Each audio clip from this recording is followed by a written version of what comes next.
કાર્યક્રમ દરમિયાન હર્ષ સંઘવીને અનેક સામાજિક સંસ્થાઓ, કાર્યકર્તાઓ અને નાગરિકો તરફથી શાલ, શ્રીફળ, માળા, પુષ્પગુચ્છો તેમજ અન્ય બહુમૂલ્ય ભેટો અર્પણ કરવામાં આવી હતી. સૌનો આભાર માની લીધા બાદ નાયબ મુખ્યમંત્રીએ તમામ ભેટો અને સન્માન ચિહ્નો એકત્રિત કરીને તેને વિસ્તારના કાર્યો તથા જરૂરિયાતમંદોની સેવા માટે સમર્પિત કરી દીધા. આ પ્રસંગે નાયબ મુખ્યમંત્રી હર્ષ સંઘવીએ કહ્યું, મારા માટે સાચું સન્માન જનતાની સેવા છે.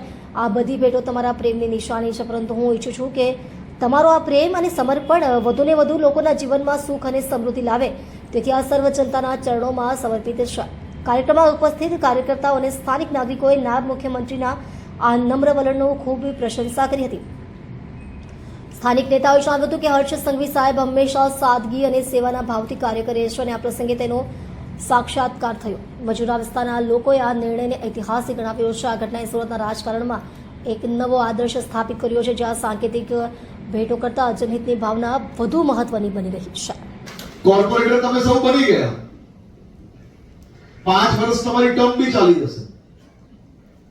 હવે આ 5 વર્ષ દિલથી લોકો જોડે જોડાવું કે મગજ પર કોર્પોરેટર બનવાનો ભાર લઈને ફરવું, એ તમારા સૌના હાથમાં છે. આ ભારતીય જનતા પાર્ટીના અનેક કાર્યકર્તા એવા છે. હું 26 વર્ષની મારી ઉંમર હજી પૂર્ણ થઈ હતી, 27 શરૂઆત થઈ હતી ને મને પહેલી ચૂંટણી લડવાનો અવસર પ્રાપ્ત થયો. અહીંયા બેઠેલા સૌ વડીલો છે ને, એ મારી ઉંમર કરતા વધારે સમયથી ભારતીય જનતા પાર્ટી અને સમાજ સેવાની અંદર જોડાયેલા હતા. એ સૌ લોકોએ ખભે બેસાડીને મને એ ચૂંટણી લડાવી. એવા અનેક કાર્યકર્તાઓ અહીંયા છે જેમને સમાજની અંદર રાત દિવસ કામ કરીને ભારતીય જનતા પાર્ટીને આ વિસ્તારમાં મજબૂત કરી છે.